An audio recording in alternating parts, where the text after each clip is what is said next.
रामायण। मैं काल हूं। रघुवंश के नायक महाराज दशरथ महारानी कैकेयी के कोप से विचलित हुए। महारानी की आंखों के आंसू थमने का नाम ही नहीं ले रहे थे और दशरथ समझ नहीं पा रहे थे कि राज्याभिषेक की शुभ घड़ी में उनकी प्रिय महारानी को क्या हो गया है। बहुत देर बाद महारानी कैकेयी ने मुंह खोला, जिसे सुनकर महाराज के होश उड़ गए। प्रेम का झूठा दिखावा मत कीजिए महाराज, जाइए यहां से। क्या कह रही हैं आप? मेरी भावनाएं झूठा दिखावा है? झूठ को झूठ ना कहूं तो और क्या कहूं महाराज? नहीं कैकेयी, रघुकुल के महाराज दशरथ की वाणी झूठ नहीं हो सकती। ऐसा लांछन मत लगाइए मुझ पर। अच्छा होता ये लांछन लगाने से पहले आप मेरी प्राण ले लेती। प्राण आप क्यों देंगे स्वामी? प्राण तो उस पत्नी को देने चाहिए जिसका पति उसे दिए वचन भी न याद रख सके। वचन? कौन सा वचन भूला हूं मैं? बताइए देवी, बताइए। नहीं स्वामी, जिस वचन को याद दिलाना पड़े उस वचन का क्या मोल? मोल है देवी, मोल है। आप एक बार मुझे याद तो दिलाइए, मैं जान देकर भी अपना वचन निभाऊंगा। तो सुनिए, आपको याद है एक बार मैंने युद्ध भूमि में आपके प्राण बचाए थे, तब आपने मुझे 2 वर मांगने को कहा था। तो मांगिए देवी, मांगिए। उस उपकार के बदले में क्या वर चाहती हैं आप? रहने दीजिए स्वामी, रहने दीजिए। आप दे नहीं सकेंगे। मैं आपको वचन दे चुका हूं देवी। नहीं महाराज, मैं आपके माथे पर झूठा वचन देने का कलंक नहीं लगने देना चाहती। देवी, ऐसा अपमान मत कीजिए, मेरा सहन नहीं कर पाऊंगा मैं। तो ठीक है महाराज, मुझे 2 वर चाहिए। पहला, भरत को राजगद्दी, और दूसरा, राम को 14 वर्षों का वनवास।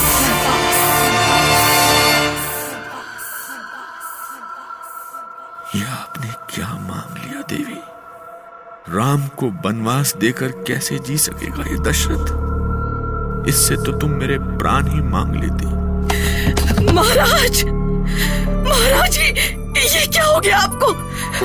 कोई है? अरे कोई है? महाराज! कैकेयी, क्या हुआ कैकेयी? महाराज को क्या हुआ? महाराज, आपको क्या हो गया महाराज?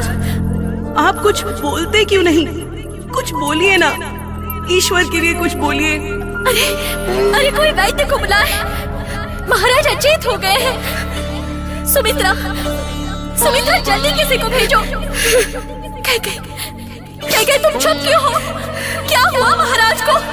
तुम कुछ बोलती क्यों नहीं? कैसे हुआ ये सब? मुझसे कुछ मत पूछिए दीदी। मुझे क्या पता था कि महाराज इतने दुर्बल हैं। ये तुम क्या कह रही हो कैकेयी? महाराज कैसे मूर्छित होना?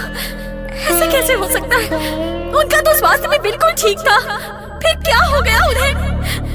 होश में आने पर महाराज से ही पूछ लेना। ये सब क्या सुन रही हूँ मैं? तुमने कुछ कहा महाराज से? बताओ कैकेयी, क्या कहा तुमने? तुम कुछ बोलती क्यों नहीं? ईश्वर, वेद भी नहीं पहुंचे अभी तक। ये सुमित्रा कहाँ रह गई? कैकेयी ने तो अपने दिल पर पत्थर रखकर ऐसा कठोर वचन कह दिया, पर क्या महाराज दशरथ में भी वो बल था कि वो कैकेयी के इन शब्दों को अपने मुंह से कह सके? ऐसे शब्द जिन्हें सुनते ही वो मूर्छित हो गए थे, जिन्हें सुनकर उन्हें लगा कि उनके कानों में गर्म शीशा डाल दिया गया और अगले ही पल उनकी आंखों के सामने अंधेरा छा गया। कैसी कठिन घड़ी थी उनके सामने। किसकी नजर लग गई थी उनके सुकून को? आप सभी कक्ष से बाहर जाएं। वैद्य जी आ गए हैं, जल्दी कीजिए। कक्ष से बाहर जाइए, महाराज को अकेला छोड़ दीजिए। महाराज के मन को गहरा धक्का लगा है, पर चिंता न करें मंत्रीवर, मैंने औषधि दे दी है। महाराज अभी होश में आ जाएंगे। महाराज आंखें खोलिए। महाराज। कैकई, महारानी कैकई। महाराज, आपका स्वास्थ्य ठीक नहीं है। इस समय आपके लिए बोलना उचित नहीं है। आप विश्राम कीजिए। मैं ठीक हूं, मुझे कैकई से बात करनी है। सुमंत जी, आप महारानी कैकई से महाराज को बात करने दें। हो सकता है उनसे बात करके ही महाराज के मन को शांति मिले।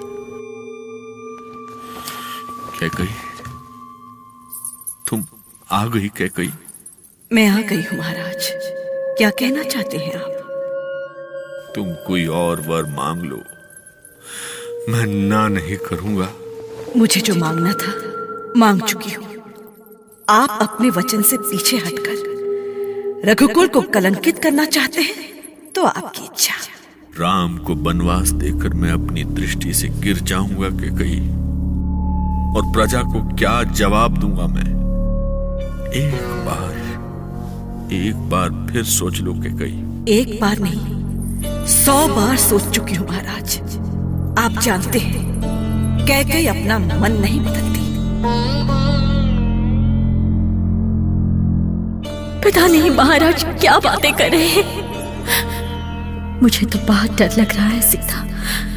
अचानक महाराज ऐसे मूर्छित कैसे हो गए? पता नहीं आज क्या होने वाला है। माँ, मुझे तो लगता है कि महाराज इस समय माँ कैकई से राज्याभिषेक की बातें ही कर रहे होंगे।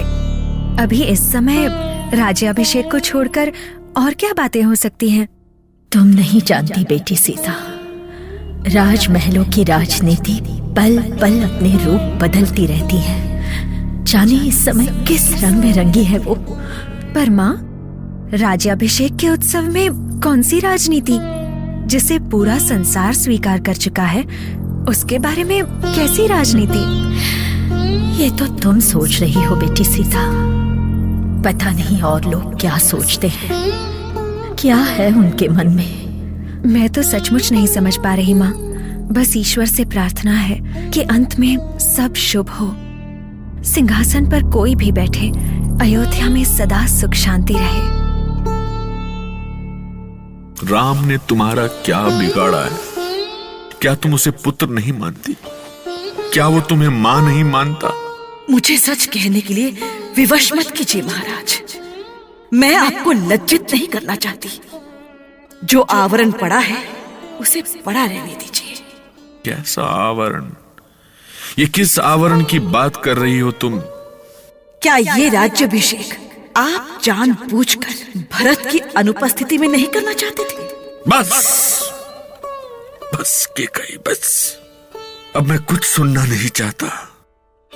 तुम जो चाहती हो वही होगा।